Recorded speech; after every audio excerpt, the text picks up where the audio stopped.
Salam alaikum, Azulfullaoun, bonjour. Mon nom est Foura Mohamed. Je suis enseignant au département d'architecture de l'université de Constantine III.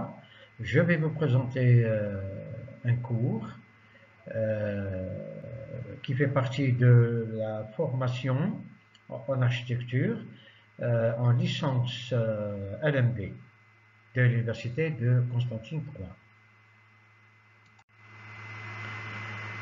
Le cours d'aujourd'hui, le thème, l'Égypte ancienne, et ce thème nous l'avons divisé en trois, et on va voir dans ce cours, donc cette séance, les pyramides, les colonnes et les obélisques, avec bien sûr une présentation donc sur les généralités de l'Égypte ancienne.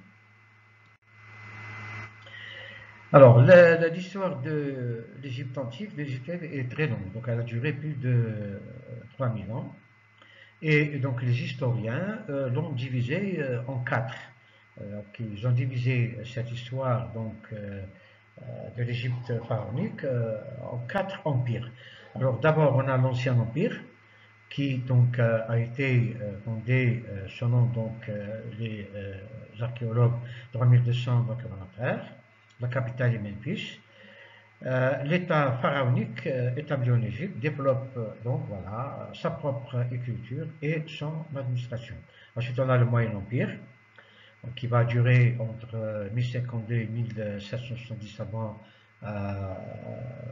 notre ère. La capitale devient Thébès, l'Égypte devient très puissante, les Égyptiens vont construire beaucoup de temples de pierre. Ensuite, on a le Nouvel Empire, qui va durer de 1780 à 1085 avant notre ère. Donc c'est là où l'Égypte va devenir très puissante avec la dynastie des Ramsès. Les pharaons vont conquérir la Syrie et la Palestine.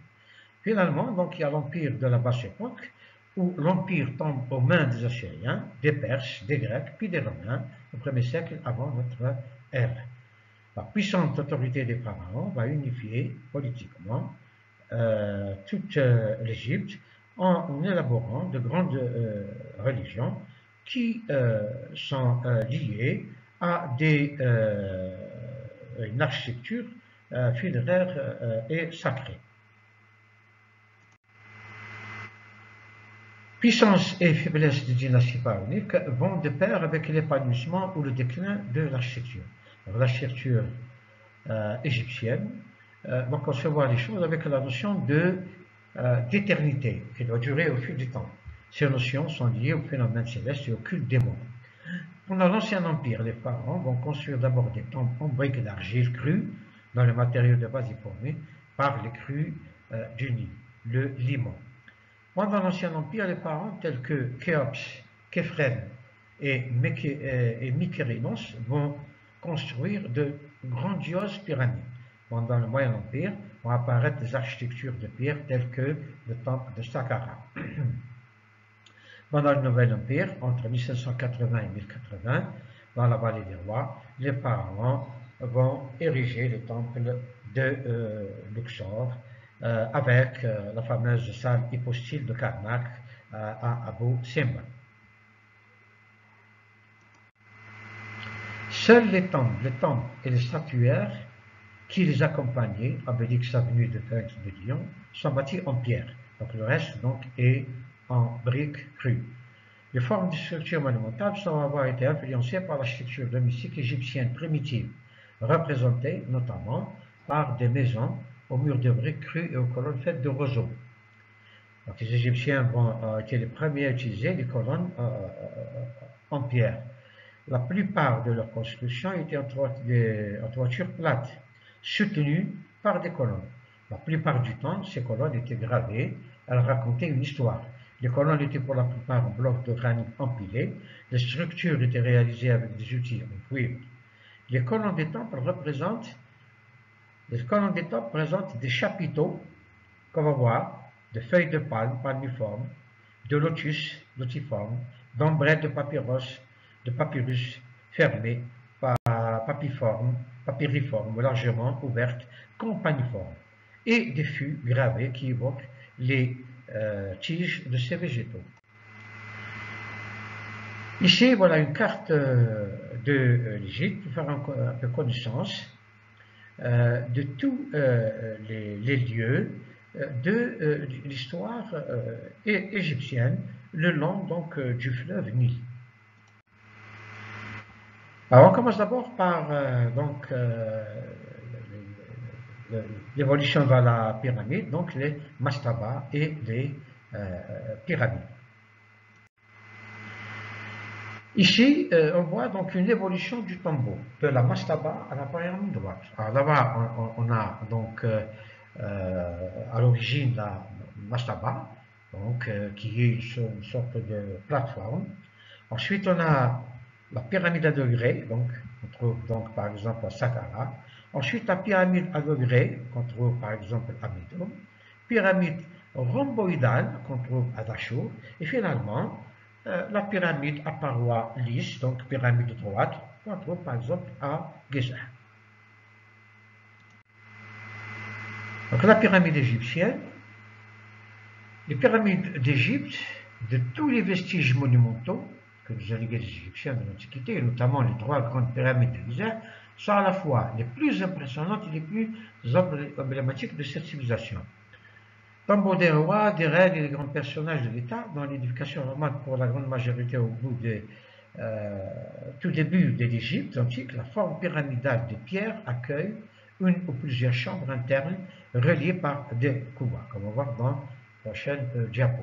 Les pyramides montrent, pour leur époque, le grand savoir des ingénieurs égyptiens capables d'élever donc de tels monuments avec des moyens très simples. Il existe de nombreuses théories sur la méthode de construction des pyramides égyptiennes, mais les spécialistes s'accordent généralement sur de nombreux points. La plupart des blocs de pierre étaient taillés dans des carrières proches du site de construction. D'autres étaient importés du sud à l'aide de gigantesques matériaux. Vous voyez que à l'époque, il y avait beaucoup d'esclaves. Les blocs étaient ensuite posés sur des traîneaux et charriés à la force des bras jusqu'à leur emplacement. Situation des pyramides le long du Nil. Donc sur cette carte, voilà, nous voyons donc les pyramides le long du Nil. Pyramide de Khéops, Sphinx, Képhren, Mykérinos, on a ensuite Djéser, pyramide rouge, etc. On va voir. Pyramide à degrés. Pyramide à degrés de Djéser, 3e dynastie, 2700 avant Jésus-Christ. Et ici, pour montrer donc, le lieu, le site, donc les vestiges, et une coupe donc, montrant pyramide à degrés. Alors, sur la légende, on voit, donc sur cette coupe, d'abord en noir, donc, ça a été une mastaba. Deuxièmement, ça a été encore une mastaba. En gris, donc, c'est toujours une mastaba. Et en marron assez foncé, donc c'est la face 1 de la pyramide. Et en marron clair, c'est la phase 2 de la pyramide à degrés. La pyramide de Saqqara, nécropole située à l'ouest de Memphis, sud de Gizeh. Le lieu renferme une des plus vieilles nécropoles royales de l'époque historique avec Abydos. Pyramide de degrés, ravalée, ensuite avec un revêtement en calcaire. Donc c'est la pyramide de Médoun à Sefrou, entre 2613 et 2589. Pyramide rhomboïdale d'Achour. On voit bien donc les deux différentes pentes de la pyramide.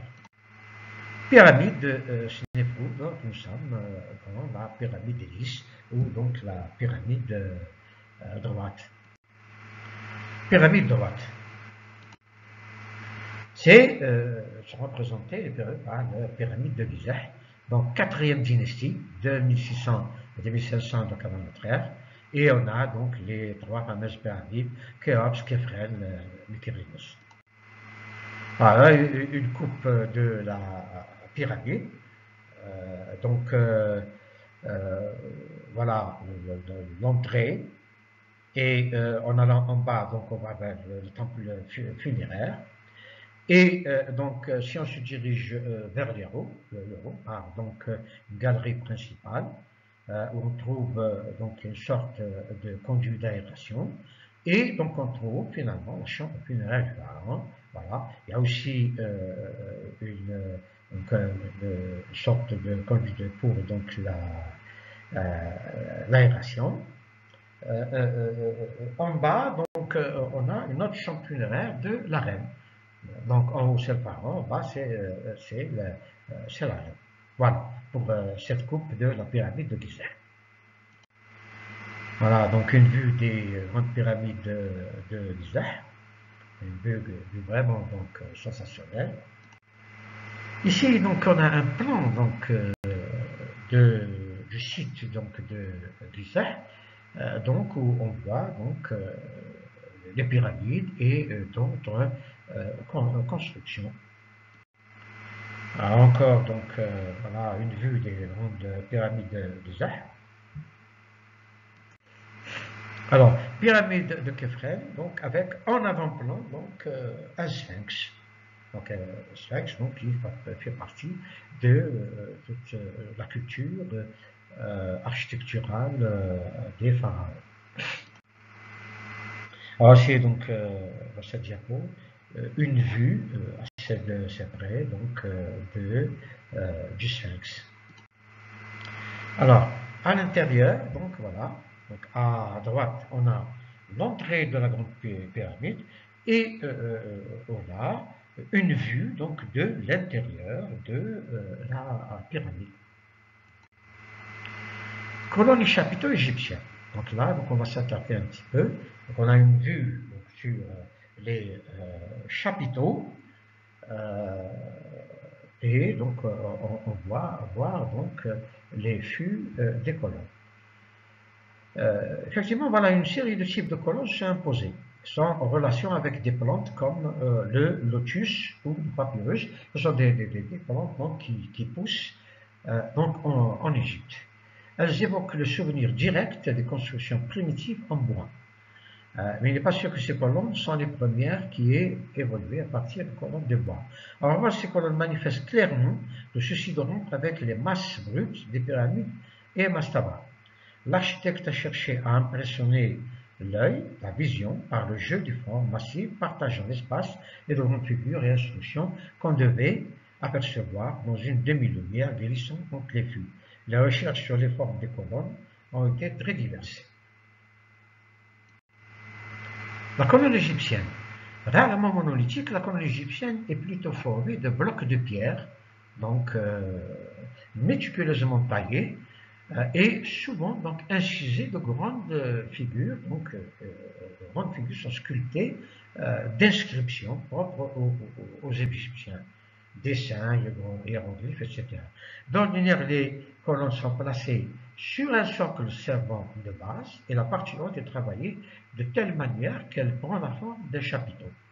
Elle supporte en principe la couverture d'un édifice. Donc ce sont des supports structuraux. Les fûts sont de forme puissante donc, et très large de façon à soutenir son risque. Les lourds linteaux de pierre donc, qui sont posés sur les chapiteaux. Alors voilà donc une typologie de colonnes égyptiennes. Voilà. Les colonnes sont elles-mêmes un support pour l'iconographie et leur variété accentue l'effet décoratif. À l'origine, les colonnes étaient en bois, comme on l'a dit, en passant à la pierre, donc grâce au pharaon ou à l'architecte Imhotep, on a gardé l'aspect des premières colonnes servant à soutenir les toits des maisons. Le fût peut reproduire plusieurs types de végétaux, tiges de papyrus, parfois en faisceau, tiges de lotus, troncs de palmier. Le fût peut être cannelé. Les chapiteaux reproduisent aussi des éléments de végétaux, boutons de lotus, ombelles de papyrus fermées ou couvertes, palmes. Les différents types de colonnes, donc on a la colonne lotiforme, on a la colonne papiforme fermée, on a la colonne campaniforme ou papiforme ouverte, on a ensuite la colonne palmiforme et la colonne composite. Principaux chapiteaux colonne égyptienne, et voilà, donc voilà, et ces colonnes commencent à apparaître à partir de la troisième dimension, la troisième, pardon, la dynastie, voilà, et imitant en pierre des végétaux, notamment la tige du papyrus, la fleur verte comme bien dit. Donc voilà, donc c'est un petit peu donc les types de chapiteaux qu'on vient de voir. Alors, voyons donc les chapiteaux un par un. Donc on a d'abord le type papiforme fermé, donc en détail, tout est là donc en détail. Colonne, par exemple, le type de colonne papiforme, donc dans l'ensemble pharaonique. Voilà le détail d'une colonne à chapiteau fermé. Alors, chapiteau lotiforme, donc, formé d'une corbeille peinte de fleurs de lotus, chapiteau.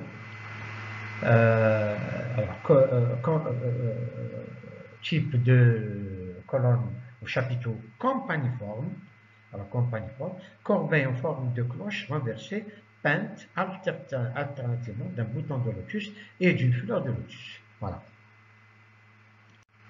Voilà un exemple de colonne papiforme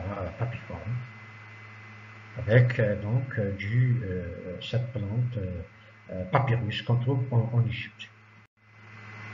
Ici aussi, colonne en forme donc de papyrus, vous voyez, donc soutenant des poutres, voilà, ou des linteaux. Alors, palmiforme, chapiteau palmiforme formé d'un rang de feuilles de palmier. Donc, c'est l'utilisation donc de la feuille, donc le motif est la feuille de palmier. Voilà, chapiteau composite. Donc, chapiteau composite, c'est-à-dire, voilà, on trouve deux motifs. Voilà. Voilà donc pour le chapiteau composite. Alors, un exemple donc d'utilisation de ces colonnes dans ces représentations en 3D. Donc ce sont donc des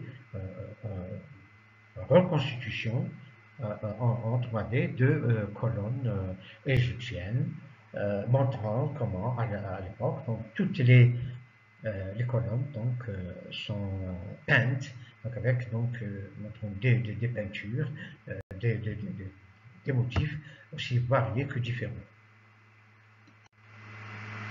L'obélisque égyptien, il faut dire un mot sur l'obélisque, voilà, un monument intéressant. Alors, on a ici d'abord la méthode possible pour l'érection d'un obélisque. Donc, l'objet est abaissé à partir du nord. Et ensuite, voilà, à l'aide de cordes, il est donc soulevé et mis en place. Alors, les obélisques représentent une des formes les plus caractéristiques de l'Égypte.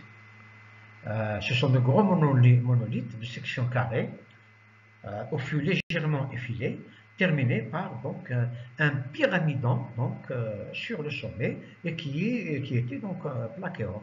La symbolique de l'obélisque rappelle la création de l'univers que le soleil renouvelle chaque aurore. Donc c'est un symbole d'un début et d'un cycle. Il fut d'abord placé à l'entrée des temples, puis de celle des temples. Isolé, il est la référence absolue du culte solaire acréite égyptien et autres. Donc l'obélisque fait partie de la cosmologie égyptienne. Alors voilà quelques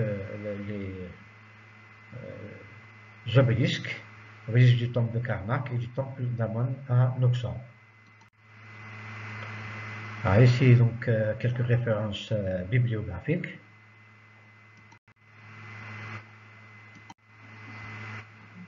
Merci de votre attention et au prochain cours.